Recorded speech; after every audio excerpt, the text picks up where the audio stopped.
Warning, this podcast contains content that may be alarming, disturbing, or shocking to some viewers. Viewer discretion is advised. According to National Crime Information Center, over 600,000 Americans get reported missing every year. Over 85,000 stay that way.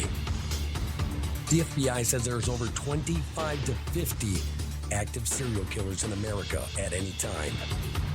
Yes, we truly do live in a land of monsters. These are some of their stories.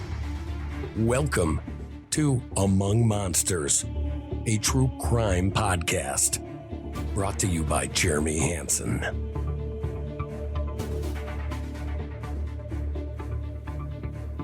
Welcome to Among Monsters. I want to talk about Katy Surles, the 10-year-old who helped catch a serial killer. You know, it's rare for someone to cross paths with a serial killer and live to tell their tale. Krystal Surles was one of the lucky ones. She faced Tommy Lynn Sells in 1999 and came out victorious despite only being 10 years old. Krystal Surles' survival ultimately proved to be the man's downfall, as she later identified him to the police. His arrest wouldn't bring back the many people whose lives he'd cut short, including that of her best friend, Katy Harris. However, seeing Tommy behind bars would still bring the child great comfort. Krystal Surles' horrific encounter with Tommy Lynn Sells took place right before the turn of the century, December 31st, 1999. She and her younger sister Marquis were staying with Katy Harris and her family while their parents were out of town getting the last of their things to move next to the Harris family. The girls were excited about their sleepover, unaware that for one of them, this would be a fatal and last night of their lives. These girls weren't the only ones in the house that day. Although Katy's father was also out of town helping Krystal Surles' parents, her mother was home. Her older brother and younger sister were present too, meaning this home was hardly unoccupied when Tommy Lynn Sells took the risk of doing what he did in del-rio, Texas. Despite the excitement of staying with a friend, all was not well that day. Tommy Lynn Sells had came over to visit earlier. Krystal Surles and Marquis Surles fought as siblings often do.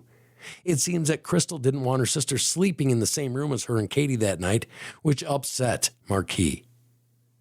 Krystal Surles ultimately got her way, with her sister taking the guest room while she and Katy Harris enjoyed the bunk beds. Marquis reportedly went to bed frustrated and mad at her sibling that night, unaware that this argument might have just saved her life had she slept in the same room as her sister. Marquis also might not be alive anymore. Of course, hindsight is a wonderful thing.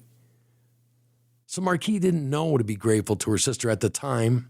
Nevertheless, Marquis slept where she was told to, while Krystal Surles and Katy Harris enjoyed one another's company in the bunk beds.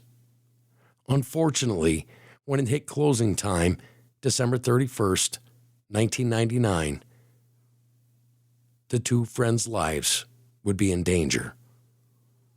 You see, that's when Tommy Lynn Sells began to prowl the streets and set his sights on their home.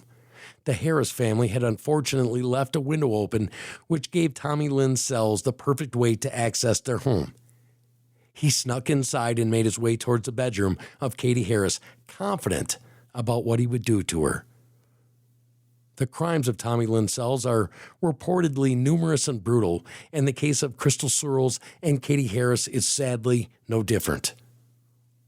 When the man entered the girl's bedroom, he saw Katy lying on the bottom bunk and went over to her. Knife in hand, he removed her undergarments and began to sexually assault the child. This soon roused Katy Harris from her sleep, who was scared and confused. She had just woke up. She realized that she was in danger. And the 13-year-old attempted to fight back against the unfortunately much bigger, stronger, and armed serial killer. He lashed out at her with his weapon and stabbed her 16 times before he slit her throat. Krystal Surles was asleep through some of the crimes Tommy Lynn Sells committed. However, she didn't continue dreaming blissfully unaware of what was happening below her. She woke up shortly after Katy Harris was making noises to see her friend with a knife to her throat and a strange man holding her mouth closed. Katy was looking right at her. The teenager silently pleaded with Krystal Surles to stay hidden in the hope that Tommy Lynn Sells wouldn't attack her too. It seems that the criminal had no idea the 10-year-old was even in the room. Even though Katy Harris was sleeping in a bunk bed, he'd been so fixated on her that he hadn't looked for other victims. Tommy Lynn Sells might not have realized he had company initially, but it didn't stay that way for long. As the man went to leave the room, he looked back at the scene of the crime one more time and noticed Krystal Surles. This was bad news for the 10-year-old. He wasn't going to leave a survivor behind to spill the beans. Tommy Lynn Sells' father told him, "Dead men tell no tales." Knife in hand, Tommy Lynn Sells returned to the bed and cut the girl's throat. Krystal Surles began bleeding enough that she was able to convince Tommy Lynn Sells that she had passed away. She laid on the ground doing her best to act like her life was over in the hope that he would leave. The crimes that he committed that night, he must have been satisfied that he'd claimed the lives of these two girls. So he left the room and he left the house, even though there was other people. Once he left the house, it prompted Krystal Surles to rouse from her pretend eternal sleep. The girl went over to her best friend, Katy Harris, who was still gasping, breathing, despite the horrific attack. Katy Harris was making gargling and gasping noises and evidently struggling with her 16 stab wounds and slit throat. Her best friend, Krystal Surles, wanted to tell her that everything would be okay, but the crimes of Tommy Lynn Sells rendered her speechless because of her cut throat. So instead, she simply stroked her friend's back and stayed with her until her best friend, Katy Harris, stopped making noise. She then ran to a neighbor, and this is her own testimony. Will you show us how you had your hands? I had him up like this. Can you tell us why you had your hands up close to your neck? Because I saw what he did to Katy and I was scared he was going to do it to me. This is 10-year-old Krystal Surles, one of the only living survivors of serial killer Tommy Lynn Sells. In the footage you see here, the killer himself explains in detail what happened inside the Harris family house. I walked over here. I came over here, and there's a little girl sleeping here. And then I looked in here, two girls sleeping in here. I woke this girl up. The little girl on top was like petrified. But when Sells left the house that night, there was one thing he never thought would happen. What is your emergency? I have a little girl just rang my doorbell. It was like dead man tell no tale, and I thought I killed her. Krystal Surles. She was just 10 years old when she came face to face with death. But she survived, outsmarting her killer. It was her courage that got Tommy Lynn Sells arrested and brought to trial, finally putting an end to his 20-year-long rampage. I felt like he couldn't conquer me. He was going to be in that trial room because of me. The year is 1999. The coming of the new millennium is exciting for everyone, especially for Krystal Surles. She's moving to the quiet town of del-rio, Texas, with her mother Pam and her two younger sisters, Mark and Amber. For Krystal, this means she will get to live right next door to her best friend, Kate. It's December 30th. While the rest of the family is away, finalizing the move, Krystal is spending New Year's Eve at her best friend's house for a sleepover. We talked about Britney Spears and NSYNC. We kind of stayed up a little later and we got in a little fight about where we were all going to sleep. But what started as a night of fun and laughter later turns into a living nightmare. At around 3:30 a.m., a man is awoken abruptly by an intense knocking at his door. He opens to the sight of 10-year-old Krystal covered in blood, begging him for help. Right away, the man calls 911. I have a little girl just rang my doorbell. But Krystal can't speak. She's holding a hand to her neck. With shaking hands, she writes the following messages, stating that the Harris family needs help, asking them to hurry. More than 700 miles away, at 6 a.m., Krystal's mother is woken up by a disturbing phone call. It was del-rio emergency room asking me for my permission to lifeline Krystal. She had been attacked. And I said, absolutely, lifeline, or where? And they said San Antonio. I didn't know anything other than Krystal had had her throat cut. As Krystal's mother, Pam, rushes to her daughter's side, she has no idea in what state she's going to find her. At the hospital, she learns that Krystal's windpipes were severed, that her vocal cords were cut. When I got in her room, I saw this little girl with all of these tubes. She looked like this baby in this humongous bed. And I looked her in her eyes and I said, "Are you okay, Angel? Mommy's here." Unable to speak, Krystal uses a pen and paper to communicate. The first thing she asks is if her best friend Kate is okay. She kept asking me, and I couldn't tell her. I couldn't tell her anything. Krystal's mother can't bear to break the news to Krystal that her best friend Kate is dead, and that Krystal is the only living witness that knows what happened. When I walked into the crime scene, on the floor was a deceased young girl. The crime scene was extremely bloody. Shocked by the gruesome nature of the crime, Texas Ranger John Allen still has no idea what he's about to face. He's told that there's a surviving 10-year-old and that she's ready to talk. We told Krystal who we were, and at that point in time, I assured Krystal that we are going to arrest the person or persons who did this to her. And at that point in time, I was hoping I could back that up. From her hospital bed, Krystal does her best to write a description of Katy's killer. A police artist makes a sketch from this description. Right away, the sketch, as well as Krystal's details, ring a bell to a friend of the family who saw a man named Tommy working as a used car salesman fitting that description perfectly. Police get their hands on the individual's picture and present a photo lineup to Krystal. And I explained to Krystal, I told Krystal, we have a photo lineup. And if you see the man that was in that residence that did this to y'all, please put your finger on him.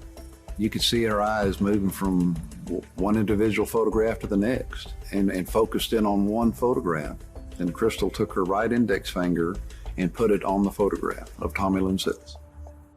Texas Ranger John Allen makes Tommy Lynn Sells his primary suspect, but nothing can prepare him for who Tommy Lynn Sells really is. It's January 2nd. Police move in on Tommy Lynn Sells' trailer. While the door is unlocked, Texas Ranger John Allen walks in and is met halfway by the suspect. He makes his arrest without any resistance. In fact, Sells even tells John Allen, "I'm glad I finally got caught."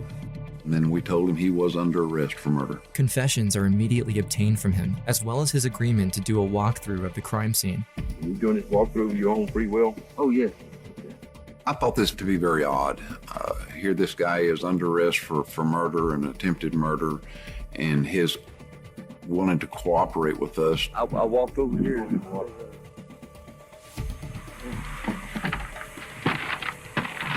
woke this girl up, and she jumped up and told this girl to go get her mom. I stabbed her here, and then she jumped back, and then I. The way Sells describes matter-of-factly what he did to Kate and Krystal brings shivers down everybody's spine. But the odd behavior of Sells doesn't end there. Back at the police station, he continues to give unprompted details of other crimes he's committed over the years. I sat in that interrogation room for hours, listening to Tommy Lynn Sells talking about the people he killed, the men he killed, the women he killed, the children he killed. This is 2 females, and it happened in 91, close to Cabin Creek. We have confirmed that he has committed 22 total murders. That's when I realized we were dealing with a serial killer, a cold-blooded serial killer. So how did a serial killer, who for the last 20 years managed to escape police, get put behind bars because of a 10-year-old girl? As Krystal slowly recovers from her neck injury, she regains the ability to talk and can finally share her side of the story. It's December 31st, 3 a.m. Krystal is fast asleep after a night of laughter with Kate. We went to bed kind of late, but I remember I woke up to like a scream. She notices that the light is on. Laying silent at the top of a bunk bed, she looks around, confused. I could see at the end of the bed, this scary guy. He had scruffy hair, long, dark, curly hair, and a big, scary, long, bushy beard that just took over his whole face, and then his eyes were just dark and mean. The man doesn't notice that Krystal is awake, but she can see the man is holding Kate and that he has a knife. He had a hand on her mouth and the knife on her neck, and she's looking at me. Kate then screams out to Krystal to go get her mom. At that moment, the man drives his knife across Kate's neck, dropping her to the floor. He then moves in and stabs her again and again. I heard Katy at the bottom of the bed on the floor. She was like gasping for air and choking. She couldn't breathe. Krystal is horrified, but she's quiet, careful not to make a sound. She wants to help her friend, but if she moves, the man will kill her. After a moment, the man walks out of the room. About to shut off the light, and he looked one last time, and he noticed that I was there. Tommy Lynn Sells has already made a victim. He doesn't hesitate when he sees that frightened girl on the top bunk. He closes the door and walks back to her side. I was trying to scoot to the right side of the bed because he was on the left. He just reached over and cut my throat like this. Without hesitation, Krystal drops to the floor and plays dead. She's praying that the man won't come back and check if she's alive, like he did with Kate. She has to stay absolutely still. I just remember laying there and the light turning off, and I heard the door shut. So I got on my hands and knees and I was crawling across the floor in the bedroom, and I came across Katy. She was kind of making a gasping noise, or maybe she was choking. But then I was trying to comfort her. I laid next to her, rubbing her back, and that's when I realized I couldn't talk, because all I wanted to say was everything's gonna be okay, everything's gonna be okay, but I couldn't. Then, Kate goes quiet. With her friend dying in her arms, Krystal realizes she could be next. I had this feeling, get out of here, get up, come on, go. I was laying there thinking, has he been to the other rooms? Does he know that the whole family's here? Is everybody hurt? Are they all dead? Krystal decides to head outside to find help at the closest house. Before she opens the door, she hears a car drive off. There's no way to be sure it's the man who killed Kate, but she has to take the risk. It was dark outside. I was in my pajamas, no shoes, nothing. I saw a light in the distance. I was like, that's my goal. That's where I need to be. I just got on the road and walked really slow to that light. Really, all I could think about was, just get to this house, just get to this house, just get to this house. And I just banged on their door, and I hear a gentleman. He's like, who's there, who's there? And I can't talk, so I'm just banging as hard as I can on the door. I have a little girl just rang my doorbell. Krystal is begging the man to tell the operator that the Harris family needs help, but all she can do is write while holding a hand to her throat. She writes for them to hurry, that her neck needs help. And to the man she writes, will I live? January 2nd, Krystal is at the hospital, relieved that Tommy Lynn Sells is behind bars. But her nightmare isn't over yet. In less than 9 months, she will have to face him in court, because her testimony is crucial to the case, to make sure Tommy Lynn Sells never hurts anyone else ever again. And she's terrified of what might happen. Will she be able to go through with her testimony? If she fails, he might be released. And who knows what Sells will do when he sees her in the courtroom. Like in the case of Mary Stauffer, who was kidnapped by her stalker, he attacked her with a knife in court and left a mark on her face. In the weeks before the trial, the television show America's Most Wanted covers Kate and Krystal's story, and they arrange for Krystal to meet with another teen who went through something very similar. And he strangled me. He slit both my wrists. You can barely see them, thank God, they're going away. And then he slit my throat. Christy Reed had survived a brutal attack in 1999 when she got home from school.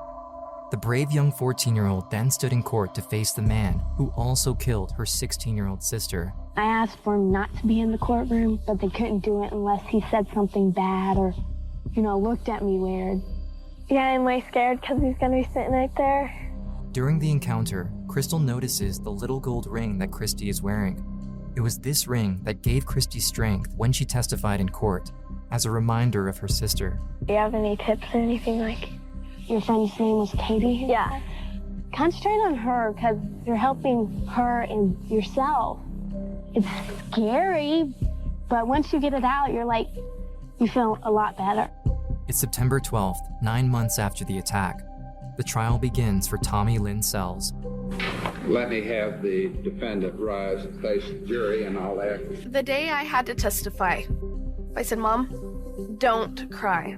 Please don't cry. If I see you in the crowd bawling, you're gonna distract me. You're gonna make me upset. 11-year-old Krystal Surles was going to be the key witness, the star witness for the prosecution. She had never seen Tommy Lynn Sells since the night that he came to that house and slashed her throat. And she didn't know how she was going to react. The jury is presented with extremely emotional testimony, while Tommy Lynn Sells remains indifferent. What I was told was an intruder had entered the premises and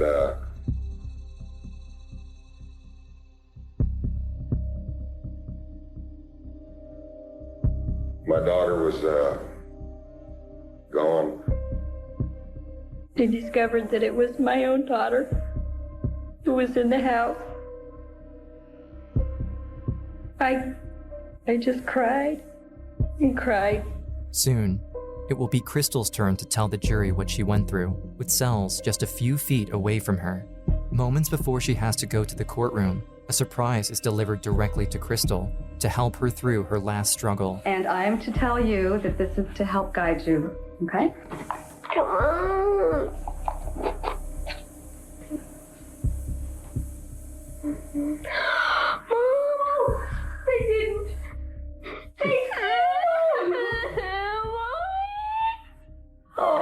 Inside, she finds the cross ring that Christy was wearing, the same ring she wore in court.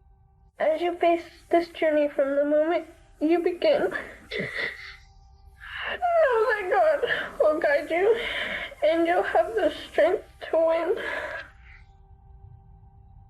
And then when they called me down, I was like, I'm ready. They said, do you want to walk by him? You could either walk by him or just walk through this door and get on the stand. And I said, I want to walk by him. I'm not scared of him. Were you ever awakened during the night? Yes. What was it that awakened you? Katie's voice saying help. His hand was over her mouth. Whose hand was over her mouth? His hand. The man with the blue jacket and the glasses? Yes. Let the record reflect that the witness has identified the defendant, Tommy Lynn Sells. He was standing behind her with his hand over her mouth, the knife right here. Katie was... Okay. He was...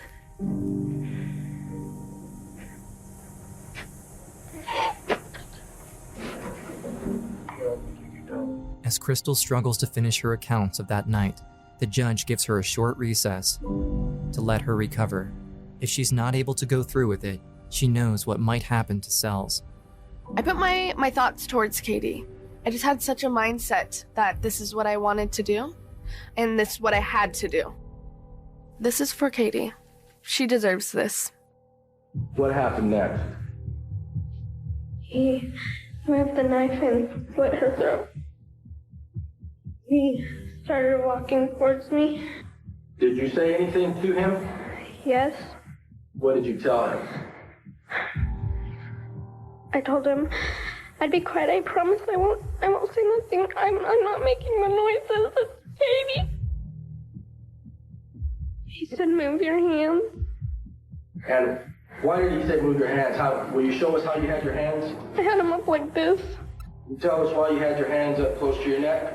Because I saw what he did to Katie and I was scared he was going to do it to me. As she struggles to go through with her testimony, she finds comfort in the gift Christy gave her. He reached over the ledge and took my throat, just laid there, and pretended I was dead. Tell us why you did that. Because if he knew I was alive, he would have came back and killed me for sure. Well, Krystal, you can stand down then, and this completes your examination. Thank you, and you are excused. As soon as I stepped off the stand, I felt so good. I felt like he couldn't conquer me. He had his chance, and now look at him. He was in that trial room because of me, and I liked feeling that power. After only a few hours of deliberation, the jury quickly comes back with a unanimous verdict. You, Tommy Lynn Sells, have been found guilty of the offense of capital murder. They decided to give Tommy Lynn Sells the death penalty. The serial killer Tommy Lynn Sells, who escaped police for 20 years, is finally brought down. And it's because of one little girl's courage that he will never hurt anyone ever again. There's not a doubt in my mind that Krystal has lost a lot, if not most of her childhood. She really has been a survivor. Krystal came face to face with a serial killer and survived. Her road to recovery wasn't an easy one, and she may never fill that gap of losing her best friend. But as the years pass, Krystal is able to find solace in her family and newfound friends. She's closer than ever with her two sisters. It's such a beautiful thing to see her with her sisters. Even today, she still is like a mother to them. She graduated, and every day continues to make her friend Kate proud. Krystal Surles. Of course, I think about Katy. I think about, if she was here, what would she be doing? Maybe what would we be doing? I don't ever think about Tommy Lynn Sells. I don't ever give him the time of day. It makes me really thankful. That's what he did. He didn't ever bring me down at all.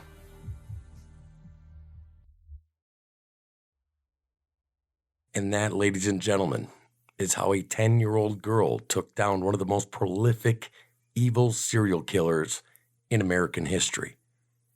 Although we don't know the name Tommy Lynn Sells like we do a Jeffrey Dahmer, it doesn't make what he did any better or any worse. In this world, there's true evil, and we do live among monsters.